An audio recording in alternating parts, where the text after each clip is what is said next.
one thing about your performance? There's one measure that I could usually mess up the notes, and I think I got that pretty well. Yes, awesome. What else? I could think of probably 20 things that you did really great, so one more. I think I did the dynamics well. Yes. Oh, that measure, that's forte, and then immediately down to mezzo piano. It was like, yes, I heard that much dynamic contrast. Your sound is beautiful, velvety, luscious, gorgeous. I loved it. You stayed in time with the piano perfectly. Fantastic sense of rhythm. So what would be your priority, maybe? What do you mean? Like something you would like to work on, or something maybe you think you could do a little bit better. If we did a pro, like what's maybe a con? Not squeaking at all. Not squeaking at all? So some like little response issues or something? Yeah, okay, so let's work on that. I have maybe 2 big ideas that I think could help kind of address that. And the first is just kind of, so several times when you were playing, you might not have noticed, but your shoulders kind of came up a little bit. That's easy to do when we're nervous, right? But what's the impact of that? Let's do an experiment. I'm gonna play, I don't know, how about a C?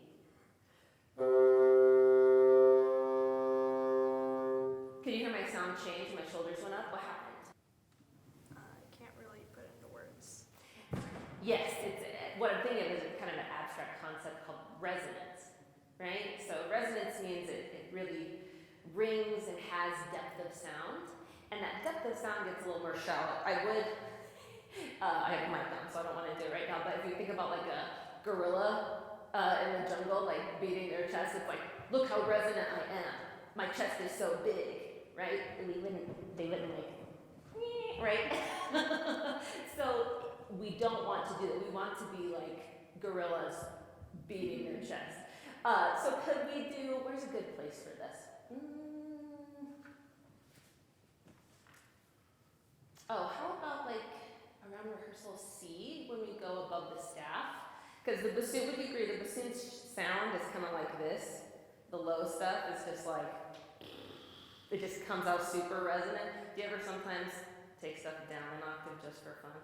Yes. Bassoons, yes, and you're just like, I'm just going to drop the octave just for fun, right? And then the higher you go, it can get a little thinner, it's less friendly. So what if we start from rehearsal C, just thinking about staying open here and making sure to keep my shoulders down. Okay, why don't we try that?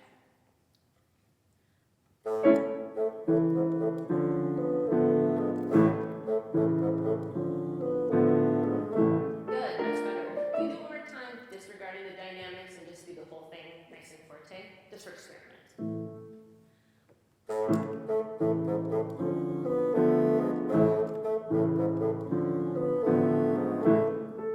Yeah, really nice, really nice. And I saw your thumb working throughout your performance, so I know you're doing the venting and whatnot. This particular passage with so many half-whole vented note plus C sharp, it can be a little bit of a trap. So that's one thing that I would maybe like take extra time and think about what's going where and when. Okay, so that's kind of my first thing, is just double check. Am I tightening up? Do I need to, you've got lots of little rests in this piece, so that's a good place to kind of, or another exercise I love to do with my students is bring them up as far as you can. Do this with me. And then, and it's feeling right where they are there. Okay, so that's one thing to keep in mind the whole time. If you have a squeaking, like you said, measure that usually gets the best of you, can you point to one of those in this piece we could maybe work on?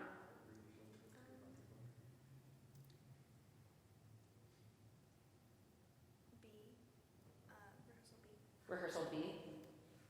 Yes. Okay, great. Could we play at rehearsal B starting on how about this? Let's start on our rehearsal B, but could you play that A down an octave? So it's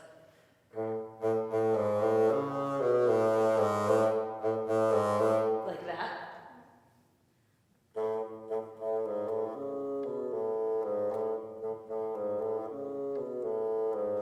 Good.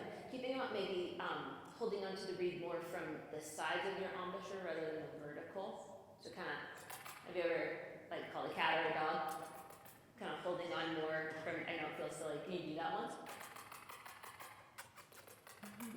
it engages here a little bit more. Try that and so do the same thing, lower octave A and forte the entire time, a little more kissy face. Try that.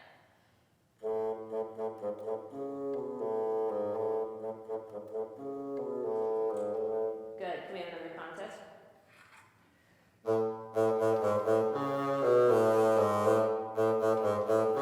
That's a type of resonance I'm looking for. Not dynamic yet. No, it's a mezzo piano.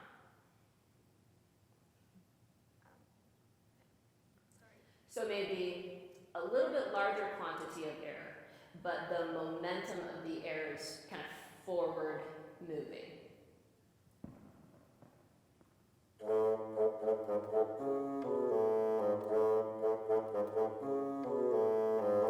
Yeah.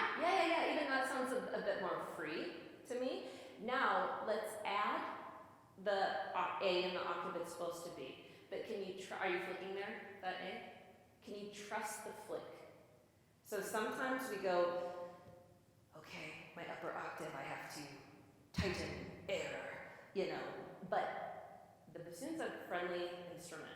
If we tell it the proper message, it will generally obey, which becomes an issue if we tell it the wrong thing, right?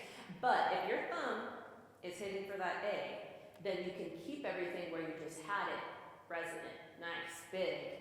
And if I had to guess, if I were to sweep in the second half of measure B, it would be because I set up high for that A, and then either shifted too late or did too big of a shift, and the instrument went, I don't know what you want from me, lady. And you go, I want you to play low, and I will tell you when to play the upper octave with my thumb.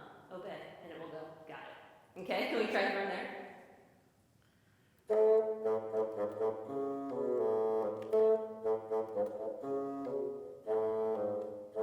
Yes, better. Can we dig in? The bassoon's kind of corny sometimes. Would you agree? She agrees. That was a genuine laugh. Oh, bassoon can be corny sometimes, right? Can we think of that as kind of a corny line that you kind of dig into? Because it kind of eased up a little bit. And I love, without betraying the dynamic, just kind of try there from B.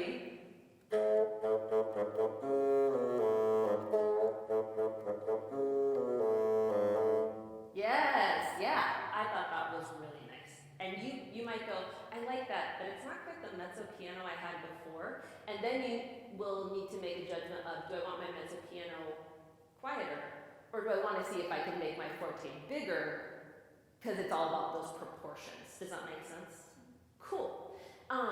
What if we, I don't know. Since we seem to have the time, around E also seemed like maybe kind of a finger twisty kind of a place.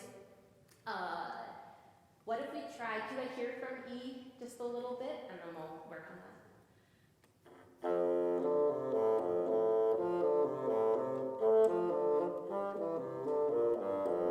Okay, so here's another kind of trust. You ever heard of a trust fall? So in the third measure there, I see a slur from the C to the A. And I heard a break in the sound. You're nodding with the. So why did you break? I know why you broke the sound, but why did you break the sound? Because I have to go harder. It's harder to go up there, and I have to flick. Yes, it's betrayed you in the past, right? Bassoonists have trauma. We have certain intervals that we know you've burned me in the past, and I will not make myself vulnerable to you to hurt me again, right? Has that interval burnt you in the past? It's burnt all of us. So you have to become friends with it, right? You've been at odds, and now it's time to become friends. If I had to guess, the thumb movement would be what would make me a little nervous there. Here's the cool thing about our instrument over most others. We can look at what our left-hand thumb is doing. So can you go a couple times just between C with the whisper key and vented A, slurring. Maybe the first couple ones will have a little garble or not quite synchronous. That's okay, we're just experimenting.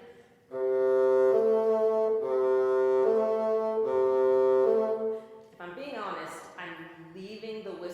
be a hair early, but I'm keeping my air down and resonant like we were talking about, so it's not gonna pop up the octave because I'm trusting the upper octave to come out with the flip.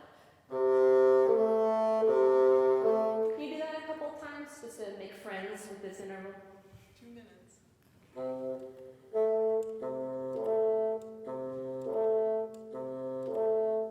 Yes, so now it's successful. Now love it. Now dig in like we were talking about before. Oh, glory. Fill up this whole beautiful hall.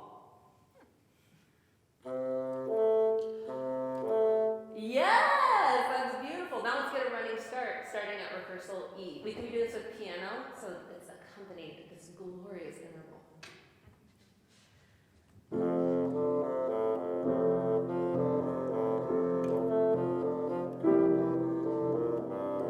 Good. The last thing I want to do. So, I did see your mom's here. What? Did see that your mom's here? So I don't know about your mom, but my mom never said the same thing 3 times at the same intensity level, right? If she asked me to empty the dishwasher, once it was one way, twice it was maybe a little more intense, 3 times it was the most intense. And do you see how we have these 3 figures? Ba dee da da da da, be da da da da, be da da da da. Empty the dishwasher, Eloise. I'm not going to tell you 4th time, right? That's essentially what the composer's doing here. And in fact, they give us a crescendo, right? So now you have this glorious interval, C to A, your friends. It's not going to betray you. So for your last little thing, let's start at the same place, really crescendo, and show us the empty the dishwasher intensity that only a mother can give. Okay.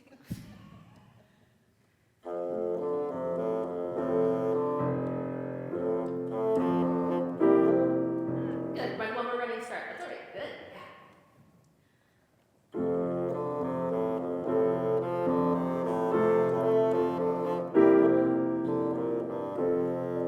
Yes.